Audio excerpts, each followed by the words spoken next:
Hi, I'm Tanner Olson, and this is Walk a Little Slower, a podcast where I share a little hope, a little love, and a little bit of what I've been learning. This is a podcast where you are invited to slow down, to lean in, to hold fast, and to eventually keep going. Welcome. Before we jump into today's episode, I wanted to say thank you. Thank you for listening and for sharing this podcast with your friends and with your online community. I love seeing y'all share this podcast around. Thank you so much for tagging me in it. And as always, just thank you for listening to this podcast. If you are new to the podcast, go ahead and hit subscribe.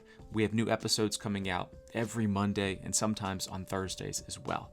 Today's episode is a bonus episode. It's a conversation with my friend Flame. Flame is a rapper, podcaster, writer, speaker, and the founder of the Extranos Academy. He's appeared alongside rappers NF, Lecrae, KB, Tedashii, Trip Lee, and today, he's next to me. Flame has been described as an artistic theologian, and that will come out in our conversation today.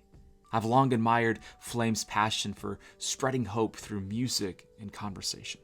Before you close out of today's episode, make sure you check out the show notes. There you can find links to Flame's website, Instagram account, and more about the Extra Nos Academy.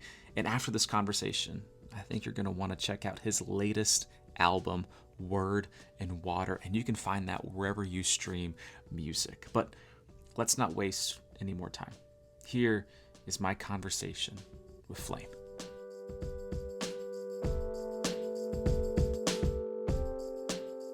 So you just said that you moved from St. Louis to Florida, and I left Florida at the age of 18 and went to Concordia, Wisconsin, outside of Milwaukee. And I was like, it's not going to be that bad. Like, it can't be that different. Like, it's still the same country. But you take away the sunshine and you add like snow and gray and dark and cold. And I for a long time, I was like, God, I think you made a mistake. I think that you sent me to the wrong spot because it was seriously. It's noticeable, right? Yeah, it's a noticeable shift. St. Louis is like that. I mean, we have obviously all four seasons. So the summers are, warm and hot, and it's super humid, sticky. So, but man, it could really get gray and rainy and cold. Yeah, when you're just in a house like that, just looking out the window, it can mess with your mood, bro. I spent nine months in St. Louis, like the year after college. Okay. And it was nice because of the sunshine. It was a little bit more sunshine than Wisconsin, obviously. But then when the winter came, I was like, it felt a little bit more depressing than the Wisconsin winters because it was like, but we're not like in the North Midwest anymore. Like, we should have more sunshine. How has the sunshine affected your art and creativity? Oh my goodness. It's so interesting that you phrase it like that because that's one of the places I identify some of the new energy that I feel. So not only is it theological and just, personal, but it's also just from creation. I feel this sense of, it sounds super like spiritual and new age, but I literally feel centered, bro. I feel a sort of peace and connection with this aspect. I think it also has a lot to do with growing up in the city, in the inner city. So outside isn't a place that that you necessarily look to connect with creation. I mean, you're having fun as a kid, but then it's also scary and dangerous things to be aware of. But just being here as an adult with the weather conditions, it just allows me to really take it all in. And that just gives me headspace to think and imagine and, piece together ideas and concepts that really affects my art, bro. Seriously. Yeah. It sounds weird in new age, but it's true, bro. I mean, it doesn't sound weird to me. I've been saying it for a long time. I was like, I can't live in like a place where it is cold and dark. Like, I need the sunshine to function.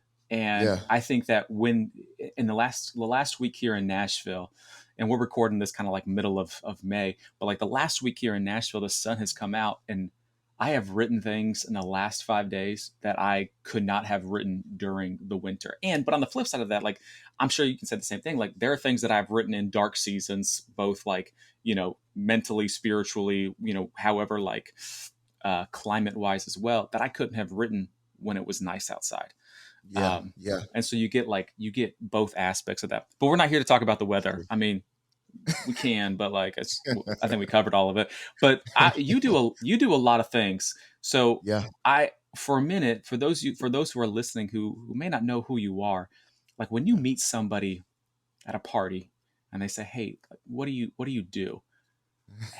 How long is your first of all? How long is your answer? But what do you tell them? Man, it's always weird trying to define it. So one phrase I've heard recently, someone described me as an artistic theologian. I was like, I like that.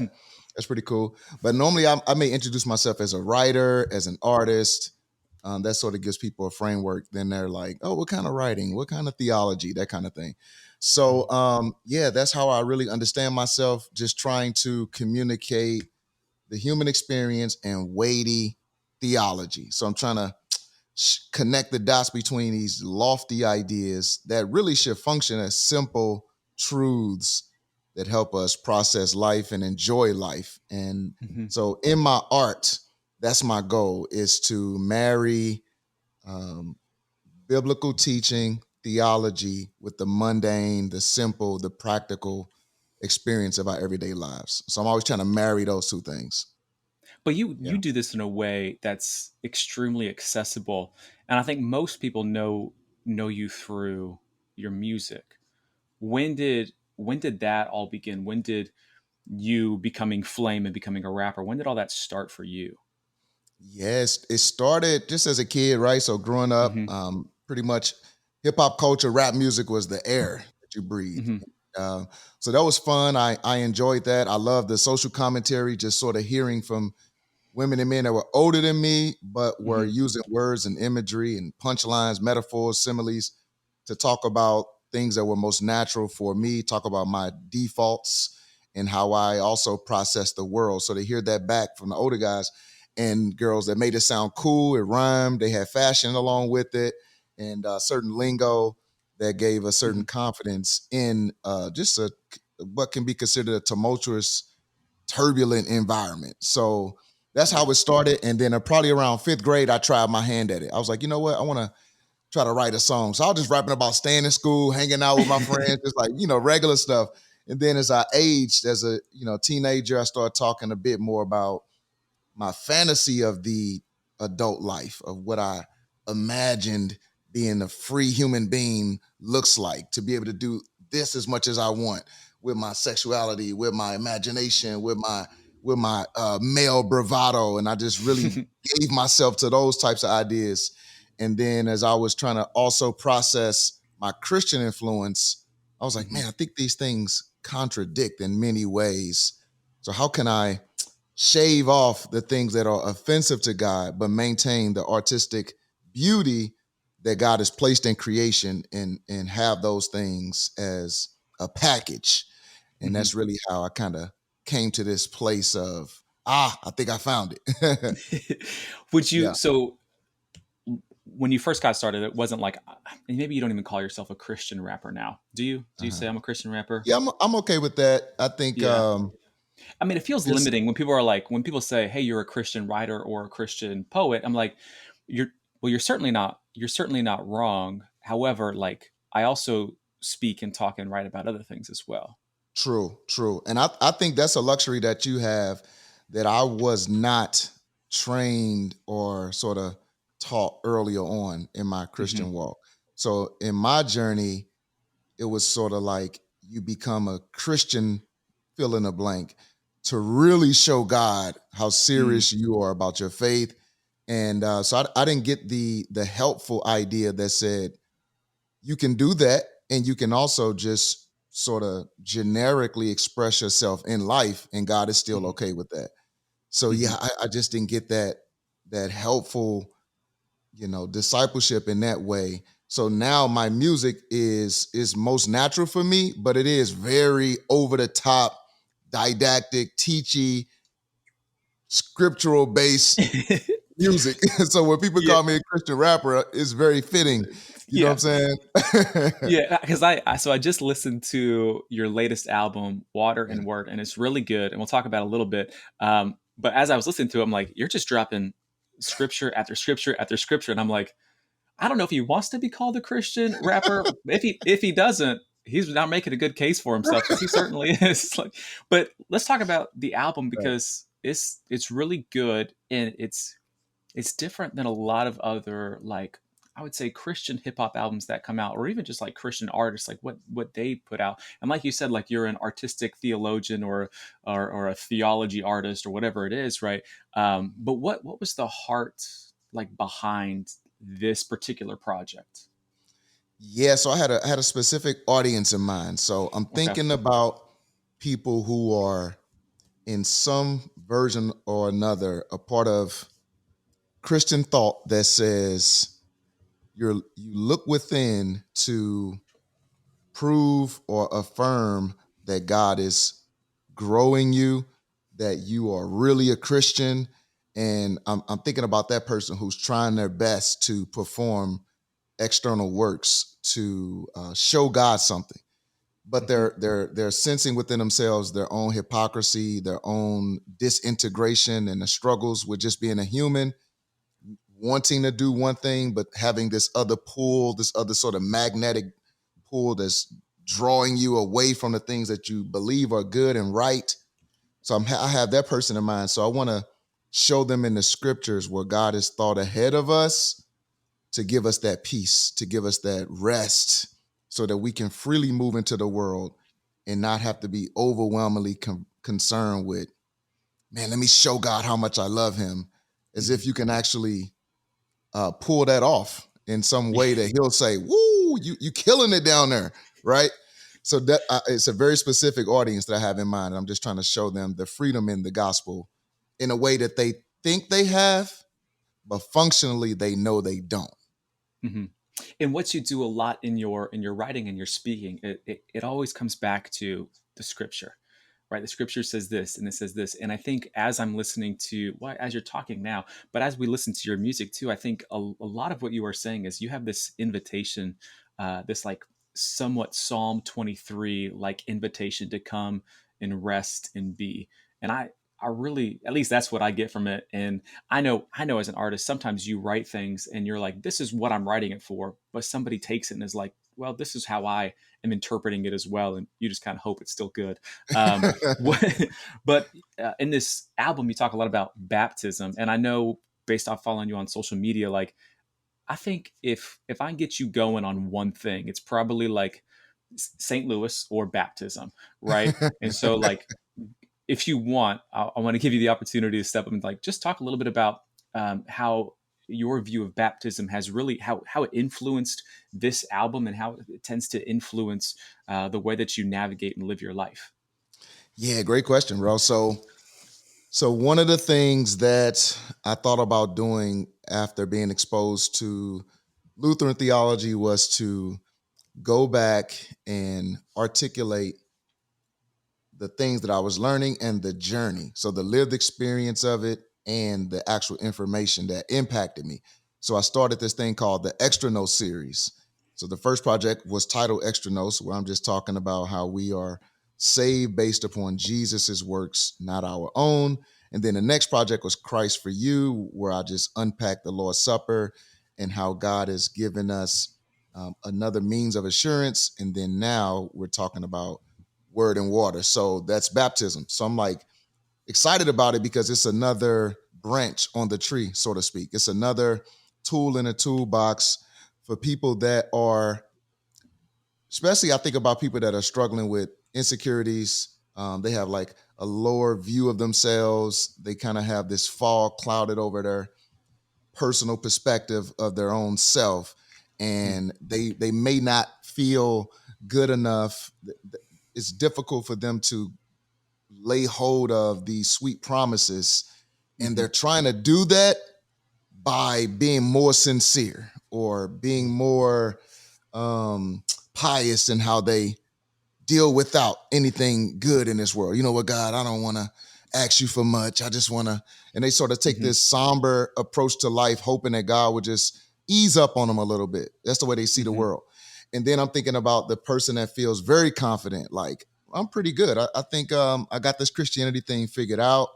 and they're leaning in on that level of performance, hoping for the same thing, that God will give them this big thumbs up. So baptism is another way for me to say, hey, God has already thought steps ahead of you, so you don't have to do and function in either one of those gears. You can just lean on his promise to save you, to preserve you, to inspire you to do good things in the world based upon baptism. So to connect this thing to our practical lived experience is just a awkward way of viewing life. But I think that's the point of the scriptures, is to show how these ancient realities are still relevant for our lived experience today. Yeah, that's good. And it's just it's such a beautiful thing. And I think one of the things that Lutherans do a good job at is like you just got to lean into the mystery, and just you lean in and you trust. And it is like I don't I don't have all the answers, but he gives us this. And so I want to sit with this, and I'm going to live inside this mystery. And I think that's what makes it so uh, at least for me, fun to be like an artist or a creator, because we get to take the mystery, but also the promise, and we get to kind of put that together and then share it with the world. So Yeah. when it comes to your when it comes to your writing and your creating, like what is your process? Like let's just take this latest album. Like what was the process, kind of start to finish? How did you approach it? Yeah. So one of the things that I always do is, I like to have good conversation. So I'm always going to Hmm. ask questions. If I'm in a social setting, I want to sort of just get my finger on the pulse of people's way of seeing themselves in the world. So I'm gonna ask questions that may not seem related to anything per se, but I'm intentional about it. So I Hmm. may be at the barbershop and I'll just ask people like, man, what do y'all think about heaven, right? So Hmm. I throw some out there, and especially in hip hop culture, it's kind of like country music. There's just this romance between Christianity and this particular genre of music, and people include it in their music. The most popular mainstream rap artists are either professing Christians or grew up in a church. Hmm. So people like to talk about these things, and then what I end up hearing mostly is that there's something surrounding hoping that our good will outweigh our bad. So it sort of leads back to that. And then I'm able to say, man, if just the average person at the barbershop from 5 to 50 is thinking, I hope my good outweighs my bad, then I want to come in with an expression of art that catches them right where they are already thinking about life and the way they've kind of summed it all up. So in the Hmm. end, I hope that God sees that I tried to do my best. I want to speak to that. So then if they hear my music as they're doing life, they can have something else that sort of comes into the conversation from without. But through the imagination, though. That's one of the things I love about the arts is people tend to put a wall up intellectually. So if you try to introduce ideas to them, they already may be defensive or they already have an answer for it. But if you can make it sound good, look good, and feel good, it sort of seeps through the imagination, and then the intellect lets its guard down, and now you're wrestling with these new ideas that otherwise you probably wouldn't let into your mind because you're Hmm. closed off to religion or Christianity in particular. But now through this project that sounds pretty cool, you're like, huh, I didn't think about that. And I get that all the time with, let's just say, so if my album charts on iTunes or something like that, it'll just be random music lovers that'll click on it because of the placement. And they'll Hmm. be like, man, bro, I'm an atheist and I left Christianity years ago, but I just saw your song or your album on the top 10 and I just randomly clicked on it. And this is really good. You got me thinking. I love those comments, bro. Hmm. Yeah. Yeah. Does your how full is your inbox like on Instagram? Is it pretty full? Sheesh. Yeah, it's Yeah. mayhem, bro. I try to go through and respond as much as I can, and then it just gets crazy, bro. Yeah. Yeah. But how many, I mean, it's probably a lot, but like Yeah. the conversations that come out of that, does it, do those conversations remind you of why you're doing what you're doing? Yeah, they really do. They really do. And one of the things it makes me think about is alongside of what I do, I love that in the Lutheran understanding of Christianity, artists can come alongside of my didactic approach and just tell good stories. They don't have to Hmm. be teachy or theologically weighty, but they could take the same truths, the mystery of life that you talked about, and they could tell good stories about love, about brokenness, about confusion, about pain. And, I imagine that if someone runs into good art in cinema, just through Hmm. good Christian writers, especially Lutheran, because we can push the boundaries a little bit because we're not afraid of, oh, God's going to think I'm not good enough if I really Yeah. express anger or something like that. We're free Yeah.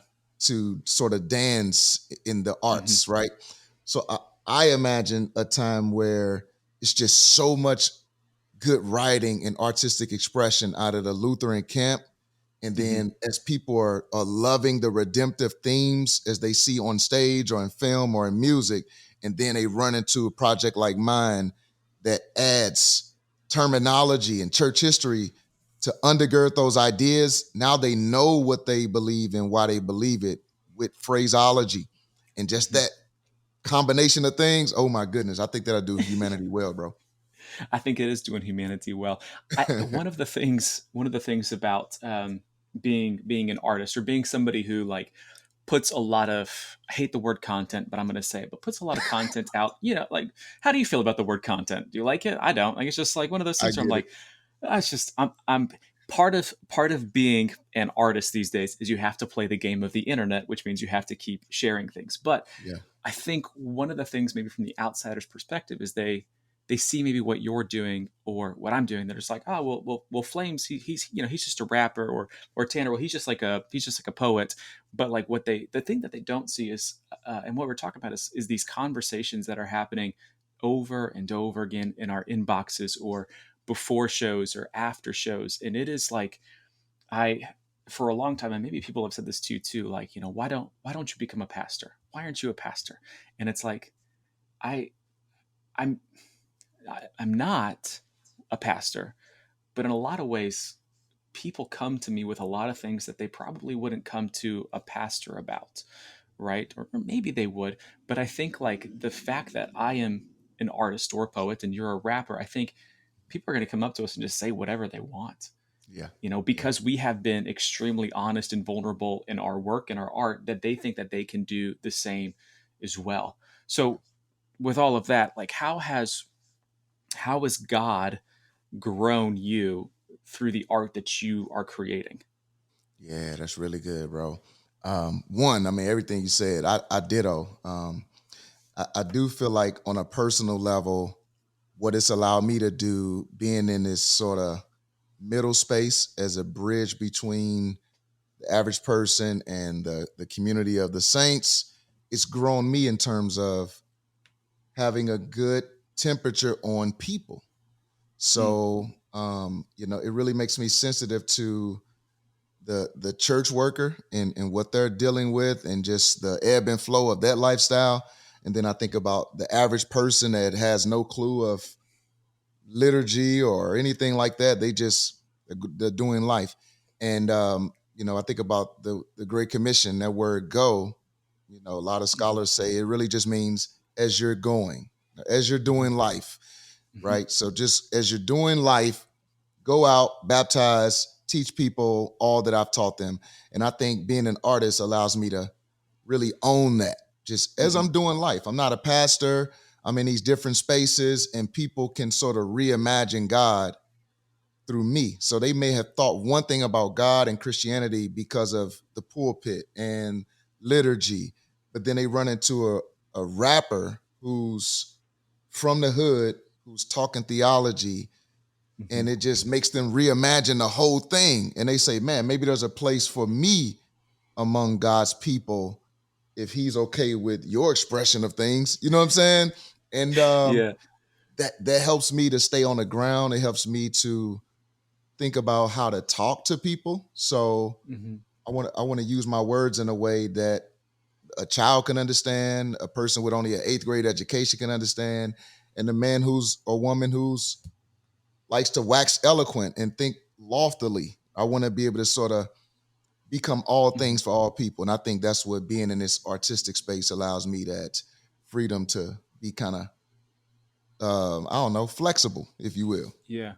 Yeah. Yeah. That's really good. I think, and you do a good job of this too. And it's, I'm just kind of offering you what I have, right? And it's like this work that I get to create is a gift.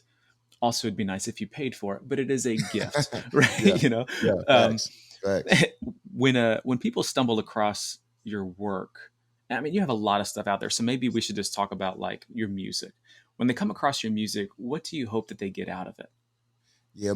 Always, it's always very simple for me. I want people to experience the peace of God, bro. That's it. Because life is hard, it's confusing, and the last thing we need is to not know if we're okay with God. Right? That like that should undergird us mid amongst any scenario, whether it's loss of family member, loss of job, loss of good health, loss of an opportunity. But if I can know, man, me and God are cool, then I can be re-inspired through something else.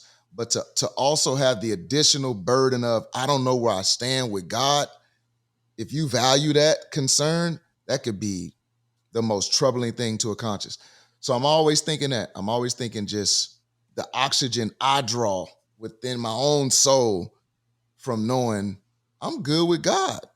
And anything beneath that, I'll be okay. So that's my end game. Always, Mhm. always. Mhm. Well, and that's a beautiful answer to like if somebody says, "Hey, like you just seem so relaxed," or or like you Yeah, seem like you're having a good time being alive. What's yeah, like, well, I can be like yeah, because yeah, I'm good with God, and yeah. that changes everything. Let's talk about the Extra Nos Academy. When that came out, I was like, first of all, I was like, man, I can't keep up with this guy. And then I thought I don't have to, which was very freeing for myself. But tell me a little bit about that, because I mean, I've said this like four times already, but you do a lot of things in this artistic space. 2022, like you kind of have to do a lot of things in order to keep doing the one thing that you really love to do. But what is the Extranos Academy all about? Yes. Extranos Academy, it's a world, it's a hub where I want to curate multiple artistic expressions of edutainment. So I want Is people to that, did have, you make that word up yourself? I did not. I wish I could take Oh, credit, but I never heard it. you know what I'm It's good. saying? But just I want people to learn and have fun doing it. I want them to see learning as something that's attractive and beautiful. Because again, I think through the imagination, you can learn a concept sometimes a lot faster than just a lecture. So Hmm. it includes music, obviously. So the Extra No series. It includes podcasting. It includes conferences, curriculum. So obviously, I'm working on a book with Concordia Publishing House. It includes Broadway plays. So these are all things that I'm working on right now, driving my team crazy because I just feel like for me personally, one of the things that's helped me cope is entertainment and information, and in particular theological information. So there's nothing like a good funny meme or something that's put together really well that makes you laugh. So I want to include laughter. I want to include you know, drama where people can see moments of church history depicted, but in a way that makes sense for contemporary times. So yeah, so that's what Extra Nos Academy is. It's an edutainment world to have people enjoy and learn. I like that. So what's the and this is weird, but what's the big picture with it? Yeah. Is it is it just like we are just going to give information and entertainment away to people and educate them in a way that is, well, like new and exciting, or what Yeah. is the big picture behind it? I guess. Yeah, that's the big picture, is to provide everything you just articulated, but in a space where it can be handed down. So Yeah. so you come and you experience something, but you're also learning something. So you'll have the educational component through an internship where you can come learn a Hmm. theology and sit with myself and other people that are, scholars and theologians. You can come learn the information, hand it down to others, and then perform it back for another generation of people that will need it in books and film Yeah. and fashion and dance, and like they'll need these things as well. So I just want to create this hub that can live on beyond me, the same way I read old ancient books, and I'm just Hmm. like, man, I'm so glad that these dudes are able to leave these ideas behind, because I have the same question. So if I can do that, Hmm. but not Hmm. just from the educational side, but from the artistic side, then even when the production is outdated, another collection of artists can say, man, I see what the big homie was on. Let's take that and convert it to this. You Yes. see Disney does this well. Hmm. McDonald's does this well. They'll take an old idea, repackage it, and now all the princesses and Big Macs are selling to an entirely new generation, but they were created long ago. So I want the new content creators to throw that word back out Yeah. there to Yeah. see, like, man, this movie that Flame put together, or this play, this Broadway play, or this album was so lit, but it's 50, 100 years old. But I see the blueprint that he left Hmm. behind. Let's repackage it. I want to leave that blueprint. All right, so I got it. So you're creating the new Disney. Got it. Perfect answer. That's good. Hey, Someone's got to do it. No, that's somebody's got good. to do it, man. But with Uh, with theological undertones and overtones. You feel me? I like that. I do. I think that's great. What I heard you saying a lot in this, and it's something that I've picked up on the last couple of years, and I don't know, maybe you had this shift at some point, or maybe you've always just been this nice of a human being. But when I first started writing and creating, I wanted it to be about like me. Like I wanted people to be like, oh, that's the writer, that's the poet, like that's the guy who's selling books and doing this thing and this thing. And then something changed 4 or 5 years ago where I was like, I just want to leave something hopeful and honest behind so that the world can know that hope is real and that there is freedom in Christ. But I Yeah. want to do it in a way that like comes from me and from my heart, and like also I have no other skills other than like writing and feeling a lot of emotions. So like I was bound to do this. But that's what I hear you saying, and I like that a lot. I think that's really cool. But you've said two things throughout the conversation. So there was extra nos, Christ for you, water and word. What's what's next? What's the next one? I And you cannot don't have you ruin. don't you don't have to say it. You don't have to say I it. was going to But say, I is cannot it ruin good? the element of surprise.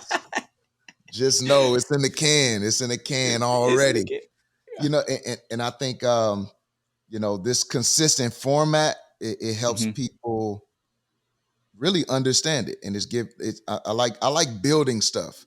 So I'm Mm-hmm. adding these layers on top of each other, so they're all relevant. So you can go from this project back to the other one and Yeah. connect it to the latest one. So yeah, so That to was be a question. That was a question sent in on Twitter from Jeremiah. He really nice. wants to know. I mean, so do I. But we'll work on being patient. And I'm excited for your books to come out with Concordia. Yeah, I'm working on a project with them right now, and it's been fun. it's lit. What do you have an idea of what the book is about, or can you tell us that, or am I just going to get? You can tell us. I can't tell you No. that. Yeah, yeah, yeah. I can't tell you all that. So basically, this is just the journey, Good. because it's just been a long road to get Hmm. to, and it's to get to Lutheran thought. And it's so funny because for people that grew up Lutheran, they assume these realities, and they've been drawn on them for years, and maybe even sort of disillusioned by some. But as an outsider, you Hmm. know I I hit a point where I didn't know if Christianity made sense anymore. Like I didn't have any more spiritual stamina, and I was ready to tap out. And just through a fluke, a divine fluke, I call it, I found out about a Lutheran seminary. I didn't even know it was Lutheran. I just went to visit the campus, found that out, like, oh snap, this is like a Lutheran school. What do they believe? I heard about Martin Luther, and then once I enrolled, I had to test into the school, and I just sat and soaked, and man, it was giving me life. So I want to tell that journey because, again, like I said, I have their audience in mind. I know too many pastors and lay persons and just the average dude or woman that's struggling through Christianity, struggling through life, and they just have some fragmented ideas about God, bro. That's just really strangling them. So the book is Mm. going to walk people through the journey and just let them feel the highs and the lows, and then the end game is the truths that I discovered in this ancient faith, man, as preserved through Lutheran thought. So yeah, man. That's exciting. I'm excited Yeah. for that. Congrats on the book. It's not a small thing. So we're Big excited facts. And to. likewise to you, Yeah. bro. Yeah, I love Hey, what you're doing. I appreciate it. When it comes out, we're gonna have you back on and talk more specifically about Yeah. that's just that the whole journey. And I think I'm trying to write like a memoir type book right now, and it is a huge shift to go from like poetry or and I'm sure like the lyrics that you put down to being like, all right, well now I'm gonna write about like myself, and I'm gonna put full sentences together but it's just like it's a difficult thing. Have you kind of experienced that in the writing process where it's like, all right, now I got to shift from like this is going to be put to music and this is going to be written down on a piece of paper. It's so funny you say that. Because when my freshman year in college, I remember my English professor telling me, he was like, "You write the way you talk, and that's not a good thing." so, so he started that process in me of like, it's okay to talk the way you talk. I'm not demonizing that. Hmm. But writing is sort of a different language. So he Yeah. started that discipline in me of really just slowing down and processing how to communicate in this genre or in this style. And really, it's just carried me through undergrad, grad school. So I would like to think I can function in both gears now, just having to Yeah. turn in papers with formats and styles and Ugh. citations and yeah, all that shenanigans, bro. They beat it inside of me, man. So but I like it though, because I get the sort of, Hmm. it makes me appreciate language more. It makes me appreciate communication. And I Yeah. can play with both worlds. I can intentionally use a fragmented sentence if I feel Hmm. like it's going to do something more than what the rules demand, and Hmm. vice versa. You know what I'm saying? So in this hip Yeah. hop format where the fragmented sentence may serve better, but you know what? This time I think you'll get it more if I say it as I should, according to the Yeah. rules. So I like to Yeah. play with both of those. You know what I'm saying? Yeah. Oh, I know what you're saying. It's funny. Yeah. Like I'll write something in my office, and my wife is brilliant, and I'll Nice. send it over to her, and I'm like, does this make sense? Like, is this where the comma goes? And she's like, yeah, yeah, you're good, but yeah, you We'll could take try it. this. And I'm just like, all right. Whew. Anyways, man. That's Well, lit.